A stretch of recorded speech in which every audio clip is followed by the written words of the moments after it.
J.D. Bergman, 2010 World Team. He's in Kearney, Nebraska, of all places, at the Division II Nationals. What brings you to town? Well, I mean, the main reason I'd say probably has something to do with Tervel Delagnev, who went to school here. But between some of his connections, that he was asked to hand out awards and then also speak and do a clinic, I believe. And then he brought my name up, and they wanted both of us to come out. I've been planning on this for a few weeks, and actually a few months, I feel like.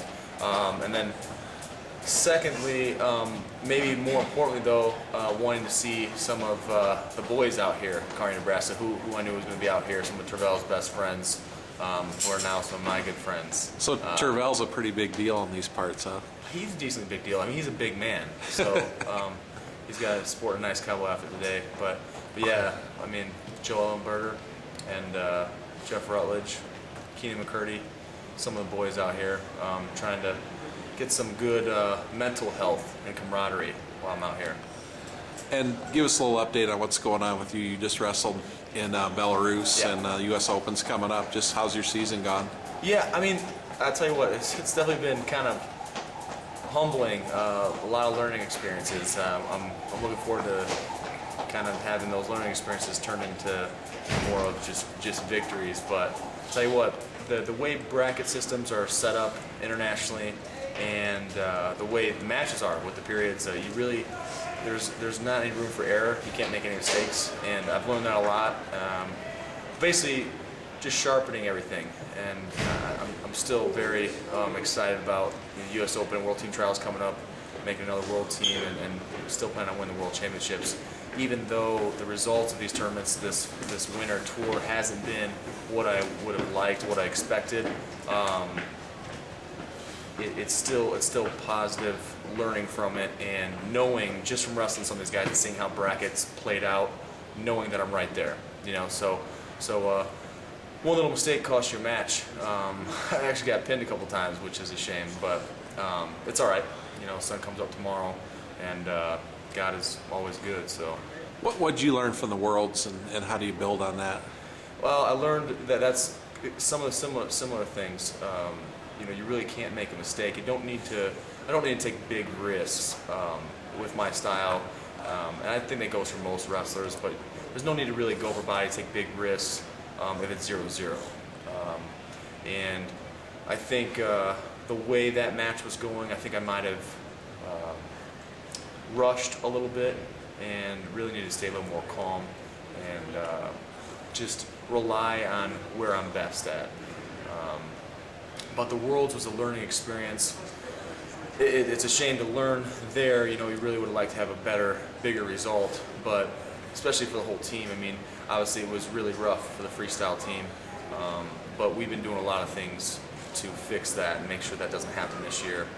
Zeke Jones has been doing a good job with, you know, sending a lot of guys on a lot of different tours and learning a lot. We've had some camps, training camps in Russia and Cuba and or in Iran, and basically been all over the place trying to fix those mistakes. And it's good to put our hands on those foreigners. So you just got to keep learning, keep pushing forward.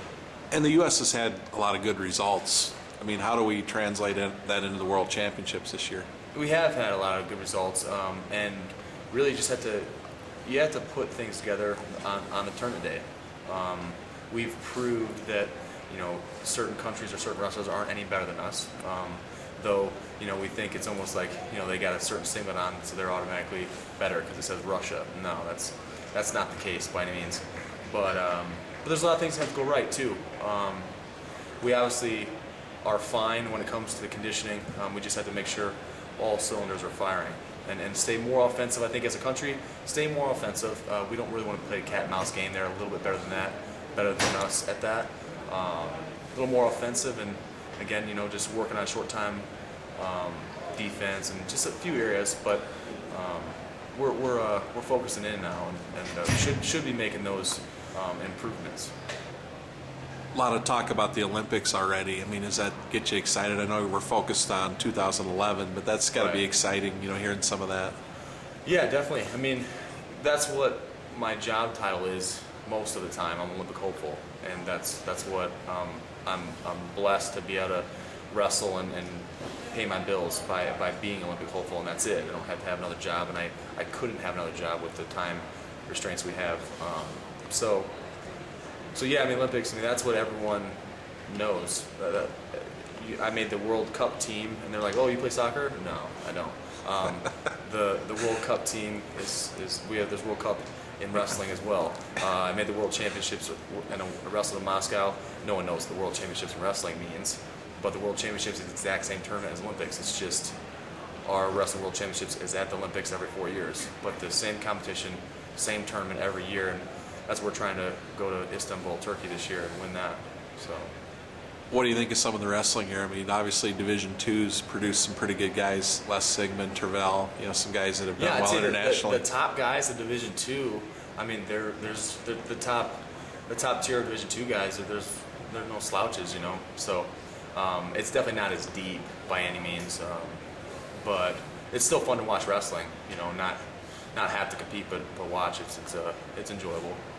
And you guys Ohio RTC just received a big donation. Things obviously going really well out there. Well, I mean, that definitely helps. Alex Porter is an incredible human being, and not just because he gave us money, but because where his heart's at. I mean, just some of the stories I know about Alex, just hanging out with him the little bit I have.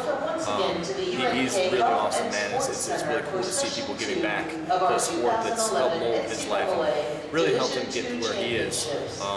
There's a story that's dear to a lot of Ohio State wrestlers' hearts, and that's the story of Ray Mendoza. Alex Porter took Ray Mendoza off the streets of New York, got into Ohio State eventually, and Ray Mendoza unfortunately passed away, or was killed overseas. It's the third voluntary tour. But I think we're going to interrupt the